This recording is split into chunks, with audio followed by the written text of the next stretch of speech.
If you love movies and movie discussions, you've come to the right place. Who might you ask? I am the Wiz! And I'm here today to review the 1993 family film, The Secret Garden, based on the novel by Frances Hodgson Burnett, directed by Agnieszka Holland.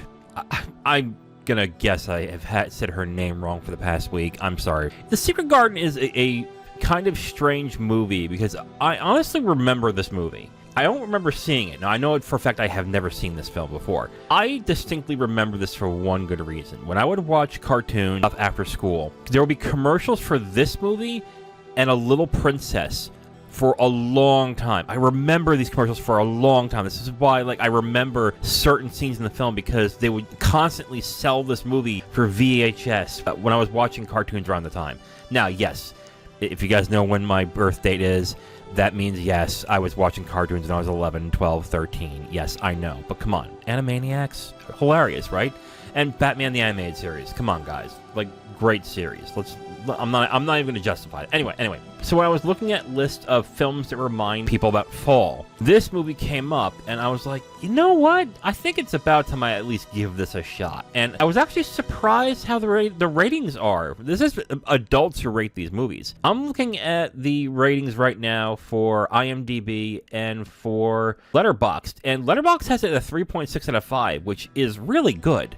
And I think IMDb has it like a 7.3, another really good rating. So I figured, you know what? There has to be something about this movie that is worth watching. So let's get into it. Let's get into the review of The Secret Garden, directed by Agnieszka Holland. But before that, let's get into the plot. A young British girl, played by Kate Maberly, who was born and raised in India, loses her neglectful parents in an earthquake. She is returned to England to live at her uncle's castle. Her uncle is very distant due to the loss of his wife 10 years ago. Neglected once again, she begins exploring the estate and discovers a garden that has been locked and forgotten. Aided by one of the servants' boys, she begins restoring the garden and eventually discovers some of the other secrets in the manor. Okay, so let me start off by this. If you've seen commercials like I have in this film, you'll recognize one thing. This film looks gorgeous. It has just gorgeous colors, visuals, and lighting. That's because it has cinematography by Roger Deakins. If you know who Roger Deakins is, he is considered probably the best cinematographer out there. And I didn't even realize he did this movie. So when his name came up on the screen with the credits, I was like, oh, okay. Now I understand why this movie is so good looking. And I'm not even just talking about scenes in the garden, which are luscious. They are just, oh god, the colors of green and blue is just stunning to look at. I'm also talking about scenes in the manor where it's dark and dreary. And when they have light in certain spots in the film, it is just visually an astounding movie to watch. This is a movie for kids, and it seems like this is a film that has much more detail and nuance to it when it comes to its color palette and lighting than I think films that are meant for adults do nowadays. Now, another thing that this film does really well is it has the right mix of magic and mature storytelling. This film is centered around a young 10-year-old girl. As such, this film, I think, is meant for that specific group. The film is meant for young girls. However, I think that if you're watching this with your daughter or you're watching this with kids, I think you're going to get more out of this as well, because there's a lot of themes that the movie has that it really deals with very well that I think as an adult you will also appreciate. There's themes involving Mary, also her cousin, and then other themes of neglect, abuse, stuff like that are in the movie.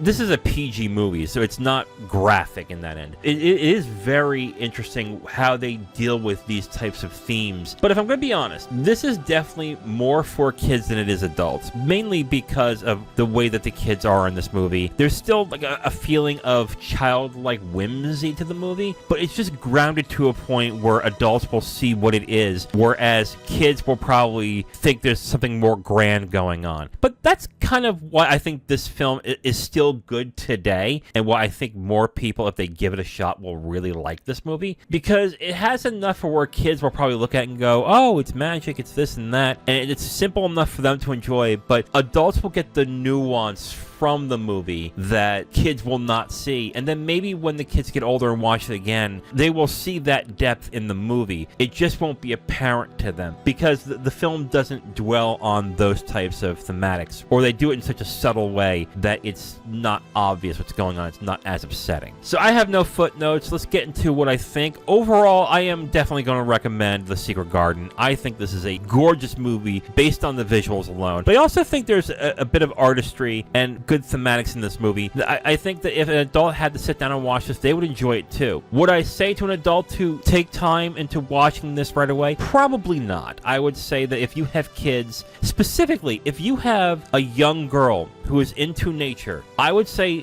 definitely have them watch this movie. I think they will really enjoy this movie. Unless they can't handle the sadness that's in the movie. So if they can't handle that, maybe not. But I think that if you have a young girl that really likes nature and can handle some of the deeper themes in the movie, I think she will come away really enjoying this. But also, if you're an adult watching this with them, you will enjoy it too. So overall, I recommend The Secret Garden. This is the 1993 version. It's available for rent on most places. If you search it on Google, it says it's for free. Google has got that wrong because the thing that's free on Amazon is the BBC movie that they made I think around that same time. So the one I'm talking about is the one that was made by Warner Brothers in 93 that was produced by Francis Ford Coppola. This is the movie I'm talking about. So if you're going to check this out and you Google it and it says free, that's not the right one. That also being said, I would love to see this in 4K, so check it out if you are interested. Now, if you want my full review on this movie,